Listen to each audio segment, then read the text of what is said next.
Amici, è tardi nel mio cuore, è tardi anche tardi perché sono andato a lavorare. Ehm, allora io faccio il video perché per dovere di cronaca, per dovere di YouTube, perché so che alcuni di voi stanno aspettando e mi fa piacere avere questo sfogo comune, pubblico con voi. Ma fondamentalmente io mi sono anche un po' scocciato di ripetere sempre le stesse cose.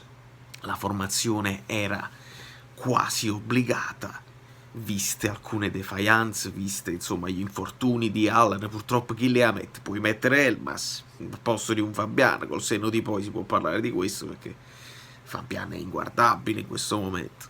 Però bene o male puoi mettere chi le so oramai. Partiamo da un peccato originale dove praticamente non puoi, senza Allan non funziona niente, e l'abbiamo detto video addietro che il nucleo, il punto focale di tutto questo marasma, di tutta questa crisi parte da Allan, ma parte da Allan richiesto dal Paris Saint-Germain l'anno scorso. Da allora, ragazzi, non si è capito più niente.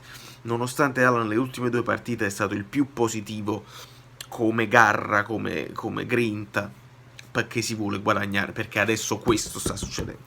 Adesso ci sono i giocatori che hanno voglia di dimostrare e di farsi vedere da altri club, e quindi i vari Di Lorenzo, quelli appena arrivati. Fabian Ruiz già se l'ha accattato Barcellona probabilmente, quindi non ha nemmeno...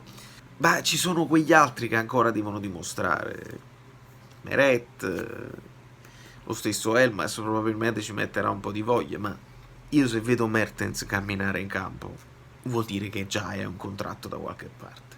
Ancelotti, credetemi, io la butto là così, già c'ha un contratto con una squadra tipo il Miami, l'Inter Miami di Beckham, ma per forza, ma non si discute proprio. Se è vero come è vero che tutte le famose clausole che stanno uscendo del contratto con De Laurentiis parlano di che Achille doveva dare anche le password di Twitter, così la società sportiva Calcionapo parla a nome su, roba da rabbrividire.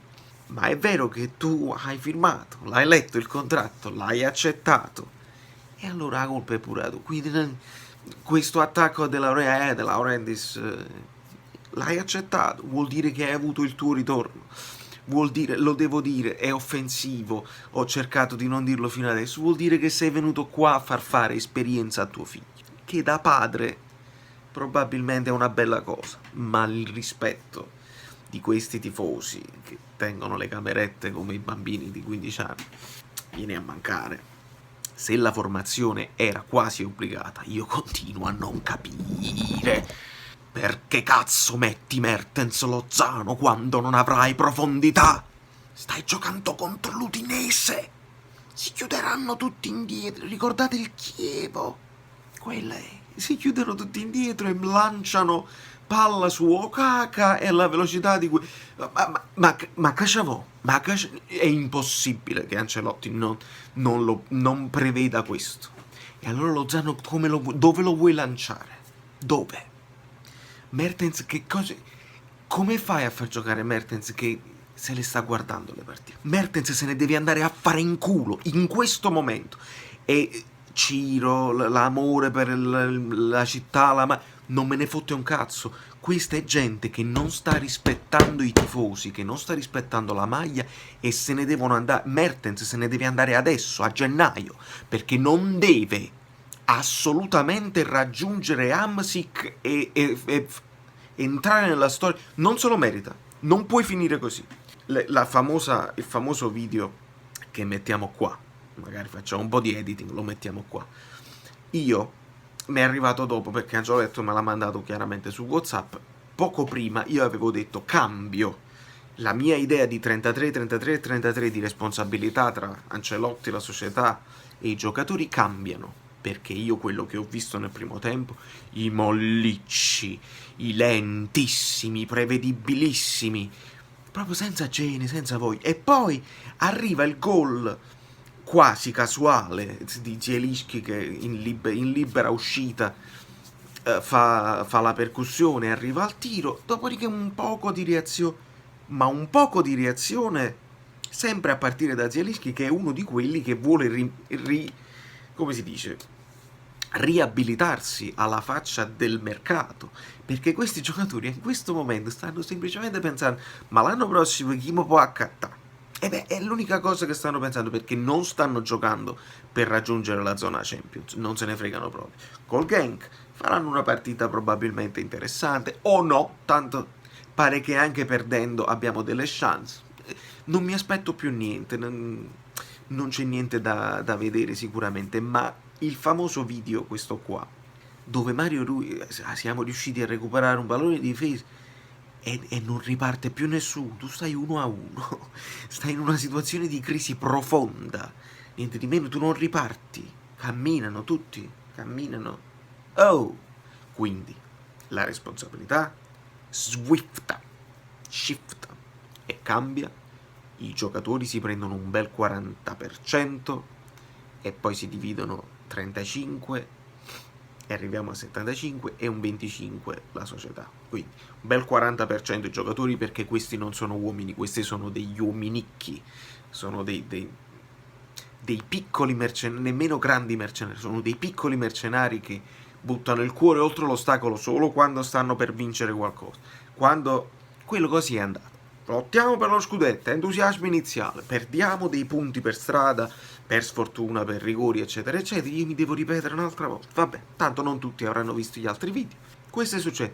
Dopodiché, perso il contatto con l'Inter e la Juve, zero stimoli. Vabbè, tanto poi vincimmo, un gol lo facciamo, siamo forti, ricordiamoci che abbiamo fatto cose straordinarie, un gol probabilmente lo faremo. No, non si fa. Se non ti impegni in Serie A, le altre squadre buttano il sangue per raggiungere un pareggio contro il Napoli, perché è prestigioso, quindi tu il gol non lo fai e quindi vai nella crisi più totale. Aggiungendo a questo il panariello del nostro allenatore titolato, la crisi è bella che è fatta. A questo ci aggiungiamo le dichiarazioni sempre inopportune di De Laurentiis su tutta una serie di cose, che però si prende il 25 in questo momento, perché era lo stesso De Laurentiis quando facevamo 91 punti, era lo stesso De Laurentiis che c'era con Sarri, con il patto scudetto, è lo stesso, faceva dichiarazioni inopportune anche prima, quindi questa crisi non può essere colpa dell'atteggiamento di De Laurentiis, si può dare una colpa per il mercato incompleto, per il fatto che tu non hai dato i giocatori chiave che Ancelotti probabilmente voleva, ma a domanda: che voto dai a questo signore? Che la domanda non era al calciomercato, era il voto aggiunto lì. De Laurentiis, Ancelotti dice 10 e lode. Vuol dire che stai valutando il lavoro di Giuntoli come eccezionale. E l'avevamo detto anche noi. Manolas, eravamo contenti. Il meno titolato delle acquisti era Di Lorenzo ed è l'unico che si sta salvando la faccia.